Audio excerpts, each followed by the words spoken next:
Here's hoping third time's the charm. What's up, guys? Specstar here today with my week 4 battle for Clash of Kings, going up against GHQ and their player Silver Smasher.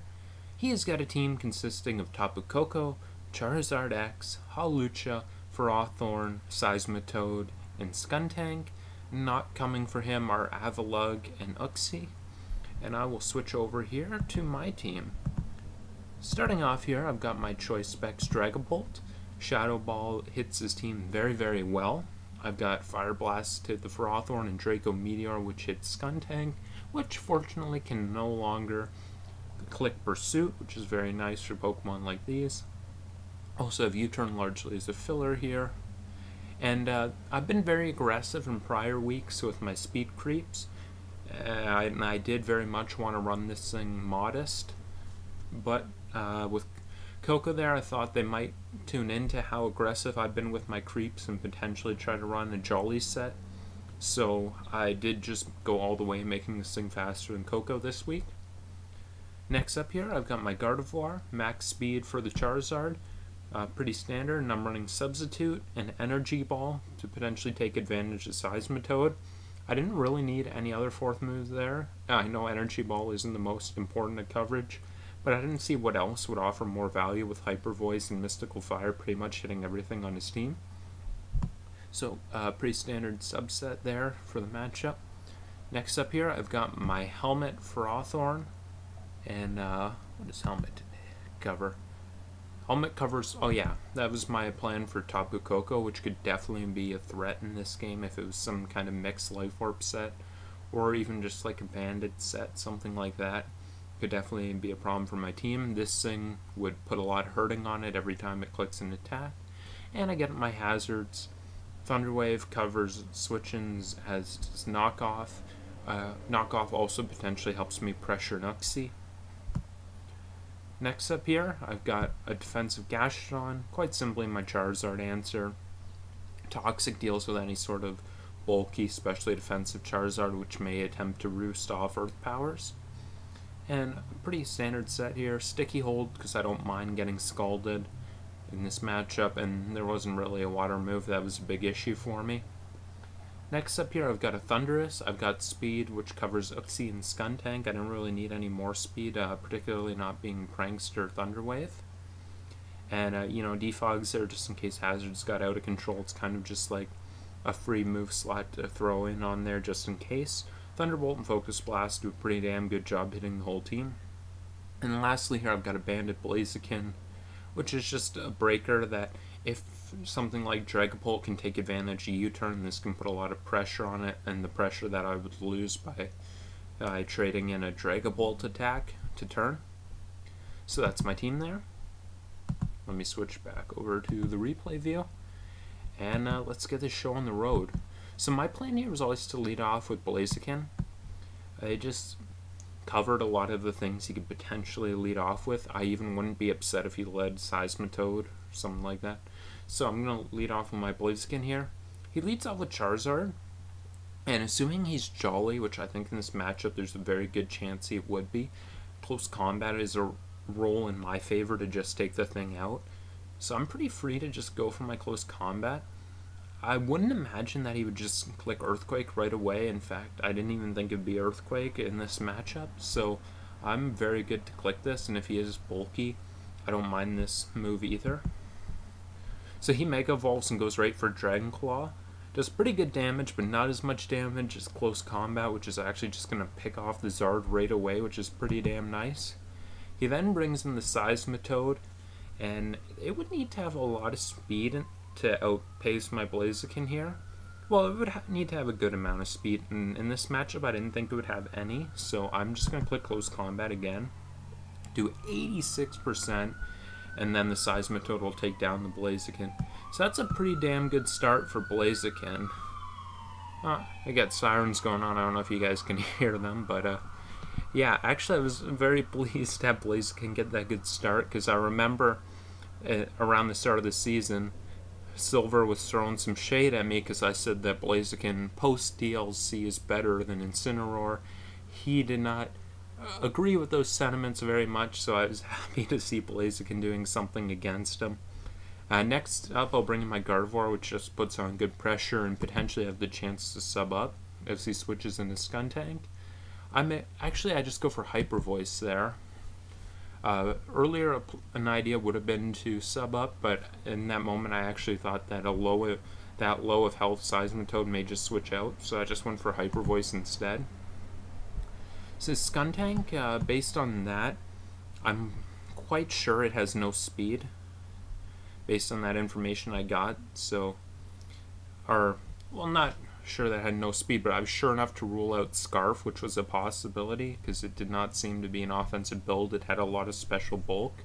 So I was sure enough to rule out that, should I say. And I'm free enough to just click my Hyper Voice again there as he goes into Ferrothorn. Pretty damn sure it's Octoberry, so I'm just going to go in my Thundurus. That was a pretty safe bet. He goes for Gyro Ball, and I just go for Focus Blast on that thing. That's pretty good for me. He gets up rocks, I'm just going to defog them away. That will also make my Focus Blast accurate, so I don't have to worry about missing it. But he actually switches into CoK. That is just about 0 bulk, so that's good to note. Definitely makes the thing look like it could be Jolly and Speedy for Dragapult, which is a possibility.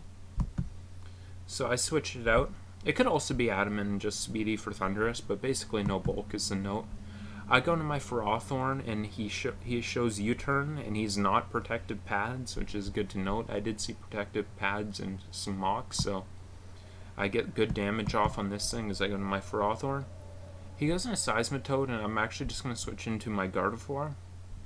Ferrothorn being healthy was still very important for me, responding to things like CoK. So Gardevoir's health did not matter, so I'm willing to go there. He does go for Endeavor. This thing was better if he did click that, or if he did click something like Focus Blast. I just didn't want Ferrothorn taking that kind of damage, or Ferrothorn. And here I go for my Hyper Voice to pick the thing off.